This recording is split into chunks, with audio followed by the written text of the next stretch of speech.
Let's go.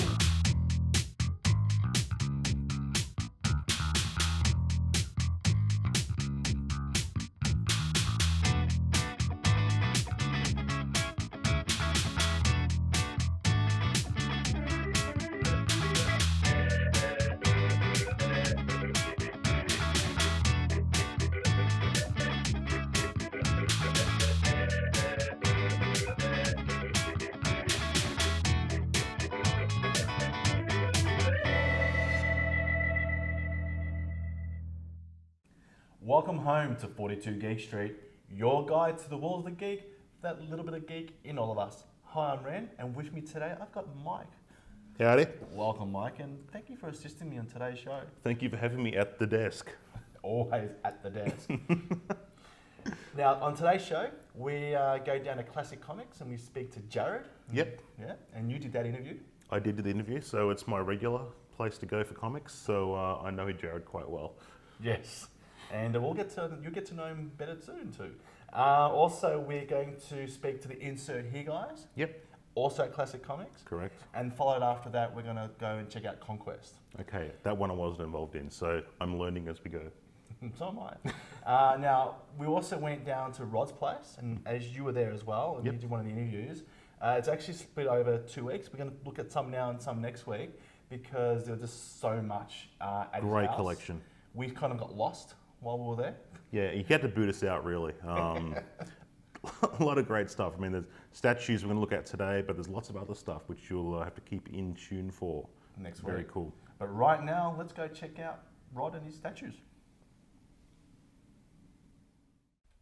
Hi guys, welcome to Collector's Corner here on 42 Geek Street. I'm Ron and I'm here with Rod, and we're here to look at his marvellous Marvel collection. Now, normally when we come and see someone's collection, we only come for one episode, but I think this one might trail on for 2 or 3 more.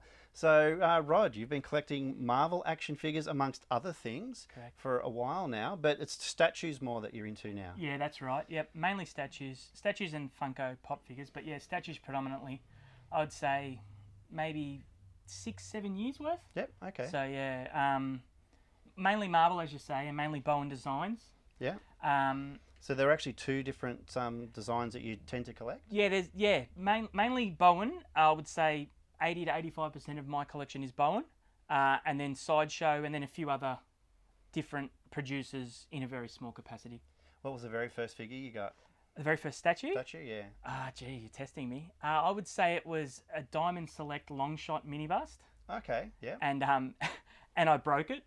No. Yeah. I was showing it off to someone at some point, and I actually got it out. Lesson learned. Yeah. Got it out. Oh, isn't this great? And dropped it. And the head popped straight off the shoulders. Literally, just as soon as you got it? Yeah. Oh, no. And I've never lived it down. I remember when you got that long shot and you dropped it as soon as you got it, so never did that again. Always in the cabinet, always on the shelf. Don't play with statues. So were you able to repair it, or is it gone? Yeah. No, it was actually, luckily, it was a very clean break. It popped. Yep. Where the statue's made, there's a join head straight into the neck. Yeah. And it popped straight out, so a bit of glue straight back in. Oh, we'll have to check that repair a bit later on. I've seen you show your collection before to the guys on Insert Name Here show who we've met and been on our show before. They were telling us about Warpath. So how hard was he to get? It wasn't hard as much as a really long wait. It took, 4 years maybe from initial production sneaks until him finally coming out. So they were like tempting you with little shots that were coming out. Yeah, dangling the carrot. And he was a guy who I just really, really wanted, really looked forward to. And yeah, after waiting and waiting, he finally came out, which was a dream come true. With the collection, how do you decide how you're going to present it? It's one part what I like and one part what the wife lets me get away with. Yeah, so who's that? Yeah, my wife, Steph. I'll tend to put something somewhere, leave it a couple of days. If she comments, it may have to be moved. If she doesn't, most of the time, it'll stay where it began, and she'll just go, oh, okay, that's another one. Now, it's her own fault, though, because she got the first Funko. That's true. She started with, I collect so much varied stuff that Steph decided, I want to collect something. So she said, okay, I'll collect the DC Pops, which you see behind us. And she actually bought the first one, and 700 or so later, I blame her. Yeah, well, Mike's actually going to give her a chat to you on a later episode about the Funko collection because it is awesome. In relation to the Marvel statue collection in the front there, Yep. what is your favourite piece in that collection? My absolute favourite would be the Havoc full size by Bowen, and that was because he's my favourite character, and he's a pretty obscure character. He's a guy I didn't think I'd ever get to own in statue form. Yeah. And yeah, when Bowen announced they were doing that, that was just a dream come true. Now, Mix the Month's Marvel collection up there, we've also got the chess set on the table there. Yep. Can you tell us a little bit about that? Yeah, it was done as Eagle Moss did it, and it was done. What they did was they released one chess piece every fortnight. You could either get them mailed or you could get them sent to news agencies. Oh yeah, so like those newsagents collections that people get and you ultimately spend a lot of money on. Yeah, it's like $20 a figure, whatever. Yeah. And, The first one's usually $5. Exactly. And you get a little magazine with it and all that. So it took a couple of years by the time each one came out, but it's complete now. And now that's a Batman one. Now they're doing a Marvel one. So. And it has the variants for the two kings. Yes.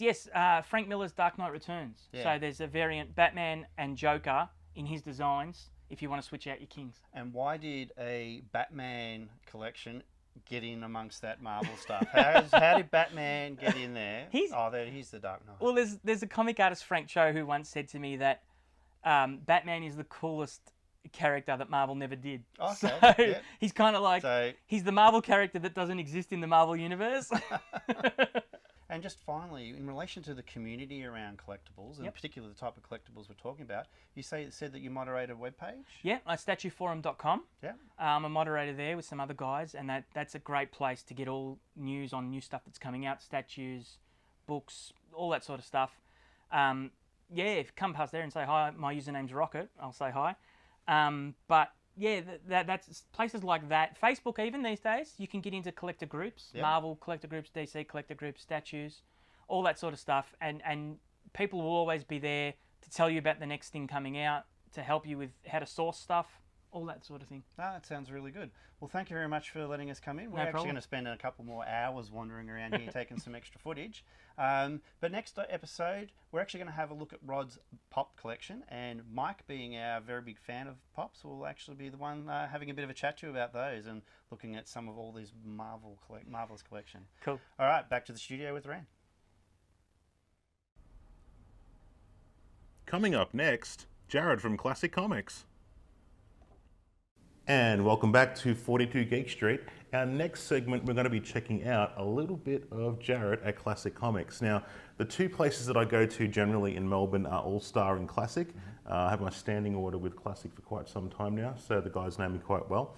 And recently there was a launch there for a certain comic. Really? Yeah. I'm trying to think of which one it was, but it just seems to be escaping my mind right now. I can't really remember it either. No, I don't know. I'm trying to think of what it was. I may have been involved in it or something. Yeah, I think I remember something, but maybe we'll remember it at some point and we'll let you all know. I wish I could help out more on this. Yeah, but I think for now, maybe we should just go down and talk to Jarrod. Let's talk to Jarrod down at Classic. Yeah, let's do that. Hi, and welcome back again to 42 Geek Street. I am Mike, and with me today is Jarrod from Classic Comics in Melbourne. Jarrod, how you doing? Good, yourself? Very good. All right, so the main reason we're here today is just talk a little bit about, I suppose, comics in general. Okay, yep. Funnily enough, they're all behind us right now. So, would you say there's been a big change or a big shift in what's selling at the moment? I think the industry pretty consistent. Like the crux of the sales are superheroes, and that's what's popular. That's that's what people are going to see at the cinemas. So that's what they're talking about at home, and then they're getting into it via superheroes, and then that can springboard onto alternate comics and outside of mainstream and into a bit more arty sort of storylines and stuff. So do you find that the digital has had any effect? There was a little bit of concern about that when it started, but we've always found here that if anything, digital sort of helped us. It was people were already buying what they were already buying, right? And digital, if anything, helped them look at stuff that they wouldn't normally be buying through the register, but they could expose themselves to that. Yep. So if they liked what they saw, they'd come back into the shop and they'd usually buy it in trade paperback or jump onto it if an ongoing series, jump onto it by adding it to their standing order. So if anything, we've always found that digital comics helped us more than anything. Okay, cool. Because I must admit, like if you kind of try something and then you'll come into the store to actually buy it. Yeah. Try before you buy. Exactly. Now you guys have quite a few people coming through here. Great example is us here today. Yep. And do parts for whether it be short film, Yep. Podcasting, Podcasting, that's yep, the word I'm there trying you to get out. Yeah, so you guys encourage that quite a bit here. You got a few Yeah, people? well, we're always very conscious of making the store feel like a community, that, you know, people are part of a bigger family, that, Yep. you know, yeah. So, yeah, we're open door, you know, it's sort of everyone's welcome at any time. So, And you guys also... obviously give us a bit of notice. Yeah. Can't just turn up on the day. Hi. But you guys actually have quite a few events throughout the year as well. So would it be We Free do. Comic Like the Book Day typical like the typical retailer calendar. We've got like Free Comic Book Day always, and Diamond now do Halloween. Yep. Once Halloween rolls around, and you know, we're usually at all the cons, and we've started expanding out into Adelaide and the Sydney cons in some events. So yeah. Huh? It's always busy. Oh, awesome. All right. Are you expecting anything big this year? You think anything you would say would be a big event this year? Well, it's only March, so it's I think you got to wait till America's summer hits before the big events start happening. So Forever Evil's wrapping up, but where that goes from there, Yep. we don't know. So we'll stay tuned. All right. Well, To be continued, as they say, in the classics. the classics, classic comics. There we go. Very nice. See what we did there. All right. Well, thank you very much for having us today. My pleasure. Thanks for having me. And yeah, we'll see you next time. No worries. Cheers. Hey, it's pretty cool, Mike, how these stores actually allow us to come down and do all this filming and that. No, look, when it comes to like All Star and Classic, they're really good at getting the local scene involved. There's a lot of like Free Comic Book Day. Yes. The last few years, that's been huge to kind of get everyone involved with getting comics. More and more people are dressing up. So it's been a really great event for the I last actually couple of popped years. down there and saw some guy, looks like you, who's just sort of looking up, sort of sketching away. I may have been down sketching, Definitely. possibly. I do that occasionally. Just sometimes. And also, yeah, with the launches, they do launches. Yep, comic launches are becoming more and more frequent at the stores as well. So, you know, you never know what kind of comic is going to be launched. You could just see anything popping up. What could they be launching? I don't know. I mean, you could have, like, you know, rare things popping up during the time there, like, you know, more comic related business. But have I held this up long enough? Should I keep going? Yeah, that's fine.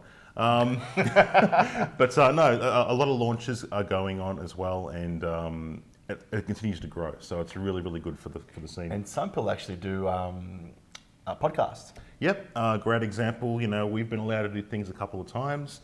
We've also had the Radioactive Lounge. Yes, so we popped down at All Star Classics. All Star Comics, yes. Combined, it's All Star Classics. All Star Classics. It's a day. But no, so we've got an interview with the guys for Radioactive Lounge coming up as well. And that was a fun night too. Yeah, that was good fun. I had Really, fun really editing good. that. I kept watching it over and over. It's a long night in the end.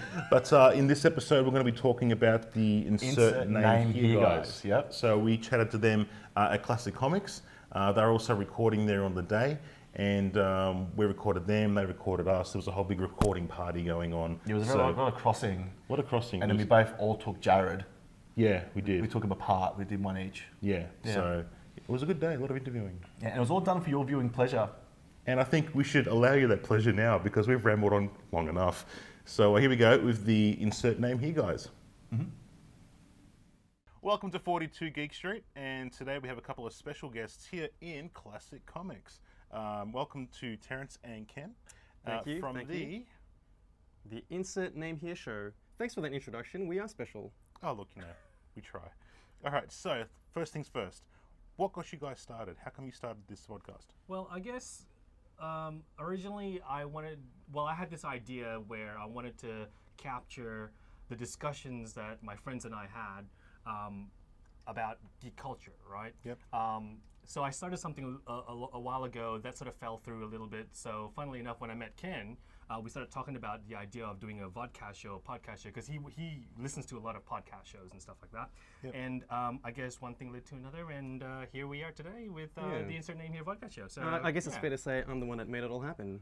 The Insert Name I'll video give him show the credit for that. That's fine. All right, so what would you say would be the main topics you'd cover on a weekly basis? It's weekly, right? We try to get it out We try to get it on yeah. a weekly basis. Yeah. I think for us, I mean, we initially wanted to talk about geek culture, news, and lifestyle, so it's a pretty broad catch-all phrase, and I think our aim was really just to talk about the things that interested us and our, circle of friends. All right, so the next question I've got to ask you guys is, where does the name come from? Well, it's actually quite a funny story. I mean, we couldn't come up with a name. I mean, originally I wanted to do a vodcast show called 11 Media, and 11 came from a joke, a long-standing joke from university, and people used to say, "What time is it? 11:00 Makes no sense, right?" But eventually, when I met up with Ken, I mean, we couldn't decide on a name. So that's right. Yeah, we had ideas. I had ideas. You had ideas, but nothing really set well, right? So we sort of said, you know what? Let's do Insert Name Here for the time being, and we can do really cool graphic stuff like put a sticky tape over it and have writing over it, that sort of thing, and it just stuck. And eventually, we just kept that going. I guess. But I think it was a good. Yeah. We're happy with it because it does encompass the fact that we're quite flexible with our topics of discussion. Yep. We really like to have each episode, some sort of theme. And I guess that's where the Insert Name title really stuck for us. You guys met, so whereabouts did you guys meet exactly? Well, we do have a standing order in classic comic. I definitely do. So this is my regular comic store. Been going here for 15, 20 years, even when the store was around the corner. Oh, on Burke Street? Yep. Yeah, that's right. So since I was a little kid, I did used to always go to classic comics, and I guess we met each other through conventions, and eventually decided to speak to each other. All right, awesome. So where can people find you on the internet? Well, I've got a blog at the moment that I put up all our vodcast shows stuff there. I am going to eventually change it, but unfortunately it's my surname, which is like tsatija at blogspot.com.au, I believe. But we do have a YouTube page as well, or YouTube channel, I guess you would call it. So which is still under your name anyway. Yeah, so look, even if you just Google Insert Name Here, you should be able to come I guess we up can with throw up our Twitter and our Instagram, whatever our social media were available. We'll throw it up onto the page as well. Dr. Koo After Dark. So I worked it up, and no MySpace. No one has MySpace. Amazing. Does anyone actually use MySpace anymore? Oh, I'm still in MySpace. It's just me and Tom talking about the good old days now. All right, awesome. Well, thank you guys for coming on the show. Very cool. Pleasure to have you. Mike. Thank you for having us. And we'll take it back to the studio. After the break, Conquest. And Lauren. True story. And welcome back to 42 Geek Street. On our first episode, we met Tarquin, but now... Here's Lauren. Hey guys, Mike here, and we're doing another one of our behind the scenes with the hosts of 42 Geek Street. Today, we have Lauren. Hey, hey. Hey. So, tell me, what got you into pop culture? I've got a pretty cool family when it comes to pop culture and sci-fi and fantasy. I'd say Dad's more the sci-fi side, Mum's more the fantasy. When I was a kid, my most fond memory with my dad was going to see the Star Wars re-release in 1995. Nice. After we'd seen the film, it came out of the cinema. Dad used to drive this Mitsubishi van. It was such a piece of junk. And you know how sometimes they have like the car park and the main road is divided by a garden or like a garden divider? Yep. Yeah, he turned to me after the film and I was 5 like, oh my God, Star Wars. And he turned to me and said, punch it, Chewie. And I went, punch it! And we drove over the garden divider and it was just the coolest experience for me. So from then on, that was it. You were hooked. Totally hooked. Mum's more of a fantasy fan, so I did grow up watching a lot of like Willow. Labyrinth is my favorite film of all time. But yeah, Bowie. So much Bowie. Yeah, but it's basically the family gave it to me and I just ran with it. So. Now you're big time into the cosplay, and that's mainly what you do. Like you go to a lot of conventions and stuff. Yeah. Yeah. Cosplay is huge for me. It's where I sort of first really expressing myself as a geek in the geek community. So the first convention my best friend and I went to, we didn't dress up and we just kind of had no idea. We were like, okay, we'll just see how we go. And then we were so in awe of everybody's outfits that we were like, next time we have to do this. And we were scared. We were thinking people are going to judge us. We're going to be on the train. This is so weird. And we got there and everybody had just such lovely things to say, such supportive words that we knew from that day on that we'd be costuming at every convention we could and any event that we could make it to. Yeah. Oh, awesome. So, favourite piece? Over the last 5 years, my favourite piece has to be it's a Michelle Pfeiffer Catwoman outfit. Nice. That I had my friend. I paid my friend a lot of money and I helped her make it because it was just out of my skill set. And so yeah, as a kid, Mum used to say like, "Oh, what are you going to be when you grow up?" And I said like Catwoman. So when it finally came about, when I turned 21, she was so proud and she was like showing all of her friends like, "My daughter always said she was going to be Catwoman. Here's her Catwoman outfit." And I was like, "I know, she's so great." But yeah, Michelle Pfeiffer growing up was one of my big idols. So. Oh, awesome. Well, thanks for taking the time today to chat with us, and we'll see you on the show. Thanks, man. It's lovely to be here. And now, Conquest. Romney, you're a con org, yeah? Yep. Now, con orging is a bit different from running a game, isn't it? This is just running the convention, not the actual event at the convention. Yeah, the games are run by the GMs and they volunteer their time and we give them coffee mugs to drink coffee and survive over the weekend. Okay, so... Just like we need it. Okay, so what's the difference between being a con org and just a game org? Con orgs need to work throughout the year, get marketing, get t-shirts made, get mugs made, organising for spruiking at the end of other cons throughout the year. Okay, yeah, okay. What's the toughest part about being a con org? Agreeing on what the best method is with the other con orgs sometimes. To do anything? Or you always argue about every little thing? We don't argue about it, it's just there's preferences and some people don't like to change how things are done. And okay. All right. I mean, we're trying to encourage people to help at these conventions. What's the best thing about being a con org?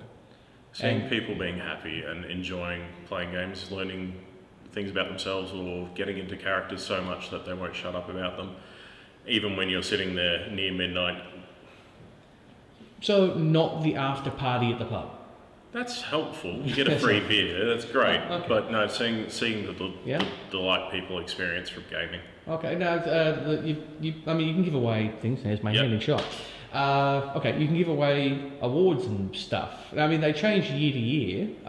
We've got a standard Emily Emily's our mascot that's been used for about 15 years now. Yeah, she exists in different versions with different T-shirts.